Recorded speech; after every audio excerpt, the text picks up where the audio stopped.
Study IQ IAS, अब तैयारी हुई अफोर्डेबल। नमस्कार दोस्तों, स्वागत है आप सभी का स्टडी IQ में। मैं हूं आपका दोस्त राहुल सायगांवकर। दोस्तों, आज हम लोग controversial arm forces special powers act के बारे में डिस्कशन करने वाले हैं। ये क्यों इतना कंटेंशियस है ये भी जानेंगे। ये डिस्कशन हो क्यों रही है, क्योंकि हाल ही में केंद्र सरकार ने एक्सटेंड किया है application of disturbed area under the AFSPA act, arm forces special powers act in Nagaland and Arunachal Pradesh. इन दोनों राज्यों के अलावा और दो नॉर्थ ईस्टर्न स्टेट्स में भी एक्सटेंशन हुआ है। कुछ जिलों में डिस्टर्ब्ड एरिया जो ऑलरेडी घोषित था उसको एक्सटेंड किया गया है। तो इस पर्टिकुलर डिस्कशन में हम लोग क्या समझेंगे? सबसे पहले समझेंगे ये एक्सटेंशन क्यों हुआ। इसके अलावा हम लोग समझेंगे डिस्टर्ब्ड एरिया क्या होता है, डिस्टर्ब्ड एरिया की प्रोविजंस क्या है, डिस्टर्ब्ड एरिया कौन डिक्लेयर कर सकता है, ये अफ्स्पा एग्जैक्टली है क्या, arm forces special powers act है क्या, ये क्यों आया था, ये क्यों इतना कंटेंशियस है, फिर कंट्रोवर्शियल है, इससे जुड़ी हुई कंट्रोवर्सीज क्या है, ह्यूमन राइट एक्टिविस्ट इसके खिलाफ इतना प्रदर्शन क्यों करते हैं, क्यों सिक्योरिटी एक्सपर्ट्स इसको प्रमोट करते हैं, क्यों सिक्योरिटी एक्सपर्ट्स मैं कह सकता हूं इसकी इंप्लीमेंटेशन को लेजिटिमाइज करते हैं, ये भी हम लोग जानेंगे इस डिस्कशन के अंत में। तो overall we'll get a comprehensive idea about arm forces special powers act in general. तो ये सारी चीजें समझने के लिए मेरे साथ बने रहेगा, बहुत ही जरूरी discussion from internal security perspective. Stay with me till the very and. चलिए शुरुआत करते हैं, लेकिन उससे पहले आपको ध्यान रखना है, अगर आप यूपीएससी सिविल सर्विसेज की तैयारी कर रहे हैं तो this is the last opportunity for you to join our foundation batch. आखिरी बैच हमारा शुरुआत हो रही है उसकी 18 अक्टूबर 2022 को। This is the last opportunity. शाम में 6 बजे आपकी क्लासेस चलेंगी for 2023। This would be the last ship. और मुझे बताने की जरूरत नहीं है कि इस फाउंडेशन बैच की स्पेशलिटी क्या है। This is the most comprehensive course at the most affordable price. पूरा कोर्स का प्राइस है 18,999। लेकिन अगर आपको ये प्राइस चाहिए तो आपको मेरा कोड इस्तेमाल करना पड़ेगा, Rahul live, RAHUL live without any spaces. Company का प्राइस 24,000 के आसपास है। जब आप चेकआउट करोगे फ्रॉम द वेबसाइट और आप मेरा कोड इस्तेमाल कीजिएगा, it will come down to 18,999। अब इस पर्टिकुलर प्राइस में आपको क्या क्या मिलेगा? You will get comprehensive package. इतने में तो यार यूपीएससी की टेस्ट सीरीज होती है मेंस की, लेकिन इतने में आपको पूरा का पूरा कोर्स मिलेगा। 900 घंटे से ज़्यादा लाइव क्लासेस चलेंगी, 1-to-1 मेंटरशिप है, ग्रुप मेंटरशिप है, current affairs programme, success in prelims programme, everything, the whole shebang at this particular price. इसी में आपको प्रीलिम्स के टेस्ट सीरीज भी मिल जाएगी। 40 से भी ज़्यादा टेस्ट आप अटेम्प्ट कर सकते हो। Before going to prelims you will be taking more than 40 mock tests. तो देर किस बात की है, जल्द से जल्द एनरोल करें, do not wait for the last date. ठीक है, चलिए शुरुआत करते हैं डिस्कशन की। जैसे कि मैंने आपको बताया, हमारी चर्चा होने वाली है अफ्स्पा के बारे में। अब अफ्स्पा की जो डिस्टर्ब्ड एरिया एप्लीकेशन थी उसको एक्सटेंड किया है केंद्र सरकार ने हाल ही में। क्यों?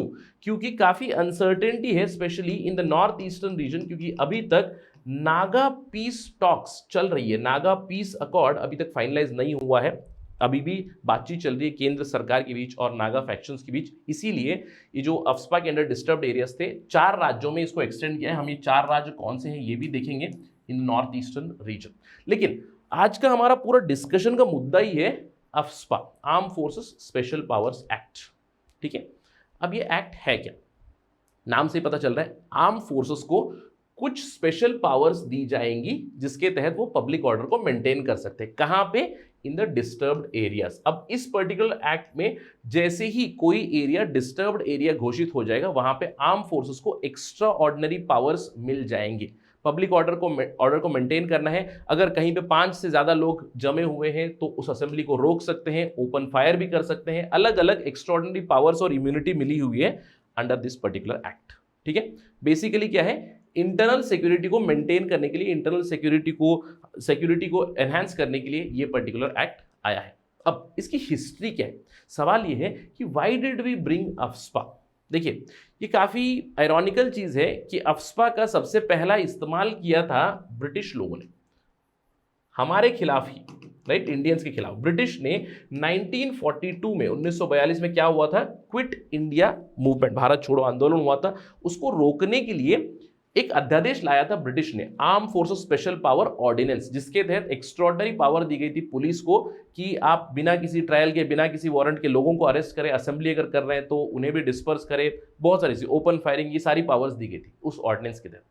आयरॉनिकली 1947 के बाद, इंडिपेंडेंस के बाद भी कहीं ना कहीं इस चीज को कंटिन्यू किया गया, स्पेसिफिकली फॉर असम। और आप जानते हैं कि 1947 में जब मैं असम कहूंगा तो पूरा नॉर्थ ईस्टर्न रीजन हम लोग कह सकते हैं, क्योंकि धीरे धीरे असम का विभाजीकरण हुआ, नए नए राज्य बने, मेघालय हो गया, त्रिपुरा, मिजोरम, नागालैंड 1960 में बना होगा, राइट। तो अलग अलग राज्य असम को ही बाइफरकेट ट्राइफरकेट करके बनाए गए। लेकिन असम के लिए एक आर्म फोर्सेस ऑर्डिनेंस आया 1955 में, और इवेंचुअली 1958 में नॉर्थ ईस्टर्न रीजन को सेफगार्ड रखने के लिए, मैं कहूंगा असम रीजन को सेफगार्ड रखने के लिए arm forces special power act आया।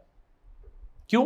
क्योंकि आपको पता है कि यहाँ पे बहुत सारे सिसेशनिस्ट मूवमेंट चल रहे थे। नागालैंड की एग्जांपल में दे सकता हूँ, मिजोरम हो गया, त्रिपुरा हो गया, बहुत सारी जगह पे, असम में भी सिसेशनिस्ट मूवमेंट, एक्टिविस्ट मूवमेंट यहाँ पे चल रहे थे। इन्हें रोकने के लिए एक्स्ट्रॉर्डनरी पावर्स दी गई आर्म्ड फोर्सेस को, उन्हें इम्यूनिटी भी दी गई है, और कहीं ना कहीं इस चीज़ को एक्सटेंड भी किया गया। पंजाब, चंडीगढ़ को एक्सटेंड किया गया था, पंजाब और चंडीगढ़। जम्मू कश्मीर में भी अभी भी कुछ एरियाज है जहाँ पे डिस्टर्ब्ड एरियाज घोषित किया गया है, अफ्स्पा अभी भी वहाँ पे इंप्लीमेंट हो रहा है। लेकिन आज हमारी चर्चा होने वाली है नॉर्थ ईस्टर्न रीजन में अफ्स्पा इंप्लीमेंट हो रहा है कुछ राज्यों में, ठीक है। अब अफ्स्पा क्या है? बहुत ही सिंपल सा एक्ट है। अगर संक्षिप्त रूप में आपको बताऊं, armed forces special powers act, बहुत ही शॉर्ट में अगर मुझे बताना है, आर्म फोर्सेस को एक्स्ट्रा ऑर्डिनरी पावर मिलेंगे। एक्स्ट्रा ऑर्डिनरी का मतलब है आप बिना वारंट के लोगों को अरेस्ट कर सकते हो, बिना वारंट के आप सर्च कर सकते हो, गोली भी मार सकते हो। अगर आपको शक है, अगर आपको डाउट लग रहा है कि यहां से कुछ वायलेंस हो सकती है, आप गोली भी मार सकते हो, आपको कंप्लीटली इम्यूनिटी मिलेगी, राइट। इस एक्ट में सिंपल से 6 सेक्शन है, राइट। सेक्शन 1, सेक्शन 2 भूल जाएगा। Section 1 basically short title extent है, सेक्शन 2 डेफिनेशन के बारे में बात करता है, लेकिन सबसे मेन है सेक्शन 3। अब सेक्शन 3 में डिस्टर्ब्ड एरिया की डेफिनेशन दी गई है। डिस्टर्ब्ड एरिया कौन डिक्लेयर कर सकता है? एमसीक्यू के दृष्टिकोण से इसको ध्यान रखना है। डिस्टर्ब्ड एरिया डिक्लेयर करने का पावर 2 लोगों के पास, केंद्र सरकार के पास भी है, राज्य सरकारों के पास भी। Very very important pointer, please remember this.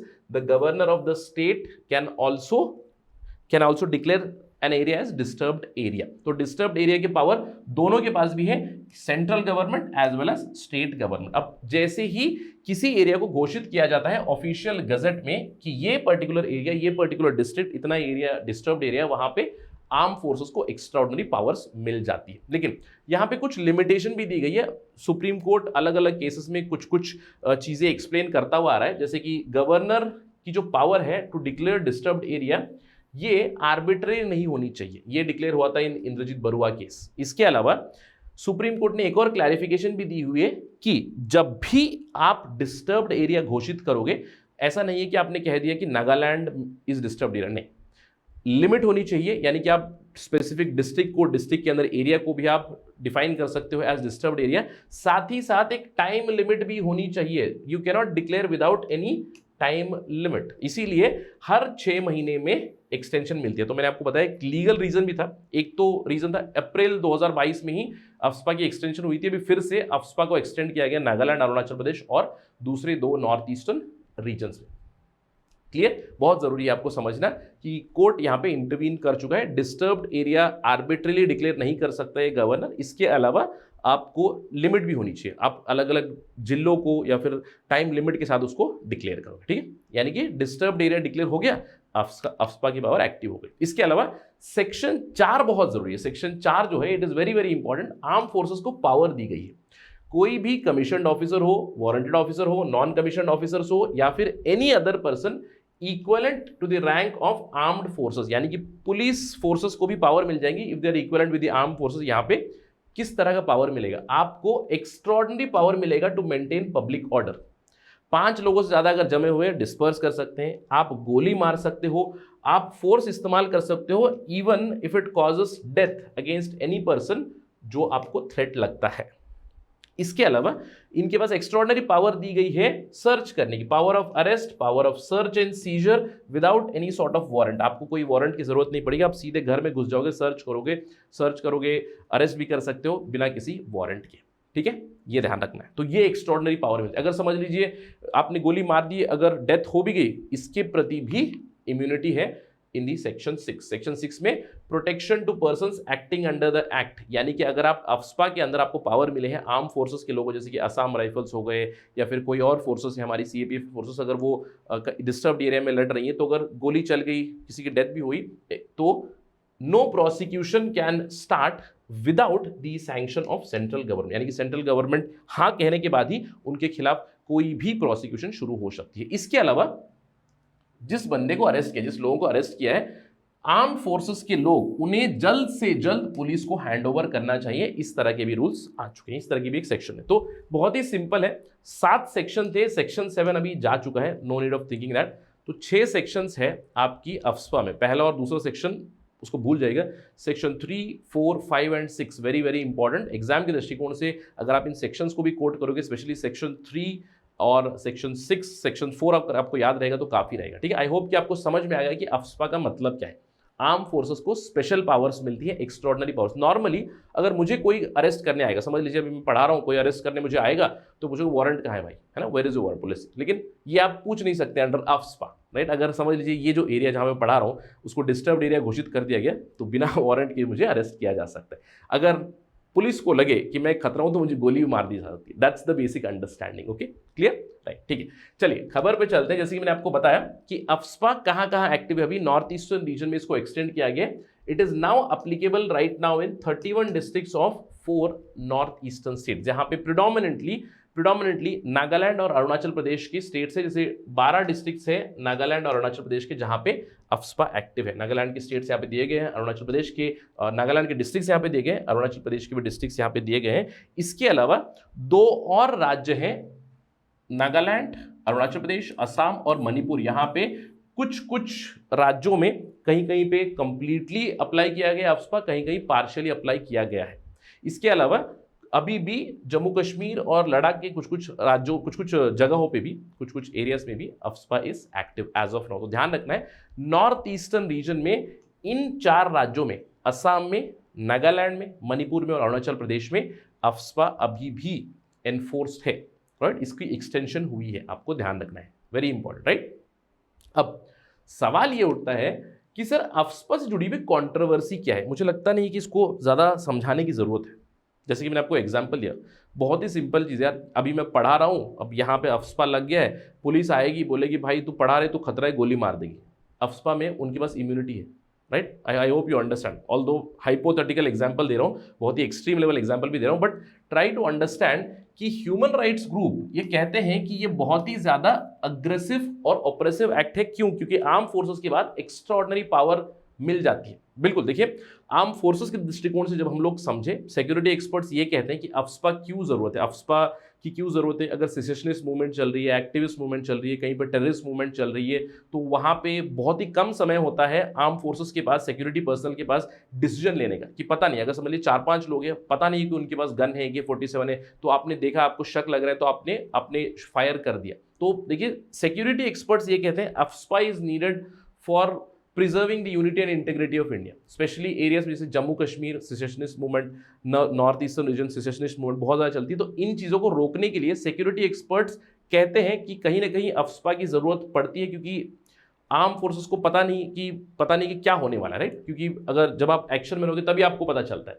लेकिन ह्यूमन राइट्स एक्टिविस्ट कहते हैं कि इसको मिसयूज किया गया है, और कई सारे इंसिडेंसेस है, क्योंकि बहुत बार AFSPA specially north eastern reason में एक्स्ट्रा जुडिशियल किलिंग हुई है, राइट। एक्स्ट्रा जुडिशियल किलिंग्स हो चुकी है। इसके अलावा कई बार आर्म फोर्सेस के ऊपर ये भी एलिगेशंस लगे हुए हैं कि rape, other exploitative means they have used, right. आपको याद होगा एक समय था नॉर्थ ईस्टर्न रीजन में जहाँ पे बेयर चेस्टेड प्रोटेस्ट चल रही थी। इनफैक्ट नॉर्थ ईस्टर्न रीजन में मणिपुर की जो इरोम शर्मिला है, आपने नाम सुना होगा इरोम शर्मिला का, वो एक स्टॉन्चेस्ट ओपोनेंट रही है अफ्स्पा का, राइट। अफ्स्पा के खिलाफ उन्होंने एक हंगर स्ट्राइक रखा था 2000 से लेकर 2016 तक। इवेंचुअली वो इलेक्शन के मैदान में उतरी, right, though she lost the election, but still she has been the prominent opponent of AFSPA, right.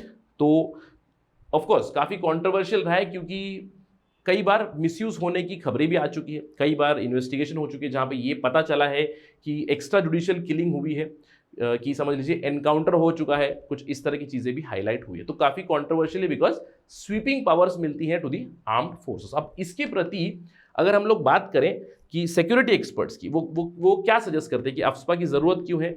एक तो डिस्टर्ब्ड एरिया है, वहाँ पे पता नहीं कभी भी वायलेंस हो सकती है, खतरा हो सकता है, तो उसके लिए एक्स्ट्राऑर्डिनरी पावर्स की ज़रूरत पड़ती है। साथ ही साथ सिक्योरिटी एक्सपर्ट्स ये भी कहते हैं कि अगर आप अफ्स्पा की इम्प्लीमेंटेशन ऑफ डिस्टर्ब्ड एरिया देखें, वो धीरे धीरे कम हो रही है। अगर हम लोग पिछले 10 सालों का रिकॉर्ड देखें, कहीं ना कहीं अलग अलग राज्यों से अफ्स्पा निकला जरूर है, जैसे पंजाब से तो बहुत पहले निकल चुका है, लेकिन अफ्स्पा नागालैंड में अभी भी चल रहा है 1995 से। इसके अलावा मेघालय से अफ्स्पा को हटा दिया गया 2018 में। इसके अलावा मिजोरम, त्रिपुरा से, मिजोरम 1980s में हट गया था, और त्रिपुरा से हाल ही में 2015 में अफ्स्पा को हटाया गया। तो ये भी एक पॉइंटर बताते हैं security experts who are pro AFSPA कि अफ्स्पा की इंप्लीमेंटेशन धीरे धीरे कम हो रही है, क्योंकि अभी वो they are no more disturbed areas, normal areas बन चुके, तो हम लोग अफ्स्पा हटा देते हैं, राइट। तो ये एक पॉइंटर बताते हैं, लेकिन नॉनदलेस काफी कंट्रोवर्शियल रहा है बिकॉज ऑफ ह्यूमन लाइफ। जैसे कि मैंने आपको बताया, ह्यूमन राइट्स एक्टिविस्ट इसके खिलाफ प्रदर्शन कर चुके हैं, कई सारी एसआईटीज हो चुकी है, स्पेशल इन्वेस्टिगेशन टीम्स आ चुके हैं जिन्होंने हाईलाइट किया है एक्स्ट्रा जुडिशियल किलिंग को भी। कई सारी कमिटीज, कमीशन की घटना भी हुई है जिन्होंने अलग अलग रिकमेंडेशन दी हुई है अफ्स्पा के बारे में। जैसे कि 2004 में जीवन रेड्डी कमेटी की घटना की गई थी, उन्होंने अगले साल 2005 में रिपोर्ट दी जहां पे उन्होंने इनंसिएट किया कि AFSPA is highly undesirable, AFSPA undesirable है, it is a symbol of operation. और जैसे कि मैंने आपको बताया, कितनी आयरनी की बात है कि जिस पर्टिकुलर एक्ट को, जिस अध्यादेश को ब्रिटिश लोगों ने इस्तेमाल किया था हमारे खिलाफ, हम इस्तेमाल करते हैं हमारे लोगों के खिलाफ ही। That is the basic understanding of AFSPA. इसके अलावा जीवन रेड्डी कमेटी ने, जस्टिस जीवन रेड्डी कमेटी ने क्लियरली बता दिया कि अफ्स्पा को रिपील कर दे, अफ्स्पा को हटा दे, और अगर आपको लग रहा है कि अफ्स्पा की प्रोविजंस चाहिए तो उसको आप UAPA under unlawful activities prevention act 1967 के अंडर कुछ पावर्स को आप दे सकते हैं, रेगुलेटेड पावर्स को आप दे सकते हैं। यही जो रिकमेंडेशन थी जीवन रेड्डी कमेटी की, सेकेंड एआरसी ने भी इसको सेकेंड किया था, यानी कि सेकेंड एआरसी ने भी इसको एंडोर्स किया। इसके अलावा कई सारे नॉर्थ ईस्टर्न स्टेट्स में एक्स्ट्रा जुडिशियल किलिंग की एलिगेशन हुई थी, और इसके लिए 2013 में संतोष हेगड़े कमेटी ने इन्वेस्टिगेट किया। संतोष हेगड़े, जस्टिस संतोष हेगड़े, उनके साथ अलग दूसरे जजेस भी थे जिन्होंने इन्वेस्टिगेट किया, जिन्होंने बताया कि अफ्स्पा एक्चुअली स्वीपिंग पावर्स देता है to the armed forces against the citizens itself. In fact इन्होंने हाईलाइट भी किया था कि कई बार arm forces extra judicial killings में रिजॉर्ट कर चुकी है। बहुत सारे एसआईटीज हुए हैं, कई सारे मणिपुर पुलिस के फोर्सेस को इंडाइक्ट किया गया है, एक आर्म्ड ऑफिसर को भी इंडाइक्ट किया गया था, राइट। तो ये चीजें हुई, इन्वेस्टिगेशन में पता चला कि इसको मिसयूज किया गया। मैंने आपको बताया इरोम शर्मिला का प्रोटेस्ट, एक बेयर चेस्टेड प्रोटेस्ट भी हुआ था against the rapes by armed forces in the north eastern region, तो इसके खिलाफ काफी प्रदर्शन भी हो चुका है। अब एक सेवियर है, मैं कह सकता हूं सुप्रीम कोर्ट। सुप्रीम कोर्ट में भी अलग अलग याचिकाएं फाइल हो चुकी है पब्लिक इंटरेस्ट लिटिगेशन अफ्स्पा को खत्म करने के लिए। पब्लिक इंटरेस्ट लिटिगेशन बहुत बार आ चुकी है। जब भी अफ्स्पा के अंडर कोई भी एरिया डिस्टर्ब एरिया होता है, वहां पे हाईकोर्ट में एक पीआईएल जानी ही जानी है, यानी कि नॉर्थ ईस्टर्न स्टेट में जब भी एक्सटेंशन होती है तो वहां पे एक पीआईएल जाती है। लेकिन अभी तक इस एक्ट को खारिज नहीं किया गया। सुप्रीम कोर्ट में कहूंगा कहीं ना कहीं एक बैलेंस मेंटेन करने की कोशिश कर रहे हैं। They have tried to strike balance between the internal security and human rights. Supreme court अलग अलग केसेस में वर्डिक्ट्स दे चुके हैं, अलग अलग केसेस में, जैसे कि संतोष हेगड़े कमेटी जो थी, सुप्रीम कोर्ट ने ही इसकी घटना की थी to investigate the extra judicial killings. इसके अलावा सुप्रीम कोर्ट ने एक पर्टिकुलर केस में बताया है कि कोई भी डेथ हो, every death in the disturbed area that has to be investigated.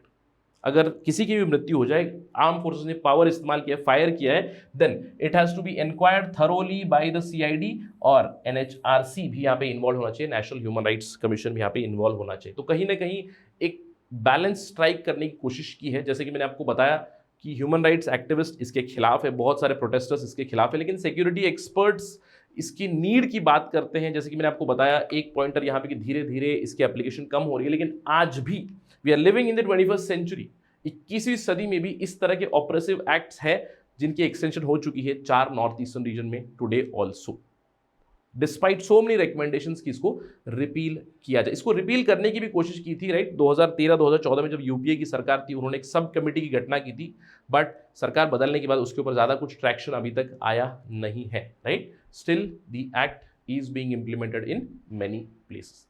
So do not about this particular act. अगर इस एक्ट से जुड़ी हुई कोई भी खबर आएगी तो उसको ध्यान रखिएगा, क्योंकि अफ्स्पा से जुड़े हुए सवाल हो सकते हैं, एमसीक्यू बन सकते हैं। डिस्टर्ब्ड एरिया कौन घोषित करता है, या फिर मेंस के दृष्टिकोण से, इंटरनल सिक्योरिटी के दृष्टिकोण से किस तरह का बैलेंस मेंटेन करने की जरूरत है, इंटरनल सिक्योरिटी और ह्यूमन राइट्स को हम लोग कैसे बैलेंस करें, ये एक बहुत ही इंपॉर्टेंट पॉइंटर है for the preparation, right, from UPSC perspective, right? If any update comes on this, we'll discuss that again. Hopefully आपको सारी इन्फॉर्मेशन पता चल चुकी है on AFSPA. और आपको अगर ये डिस्कशन पसंद आए, you can always follow me on this particular ID @RahulSai222, right? Thank you for watching this video. जय हिंद. स्टडी IQ IAS, अब तैयारी हुई अफोर्डेबल.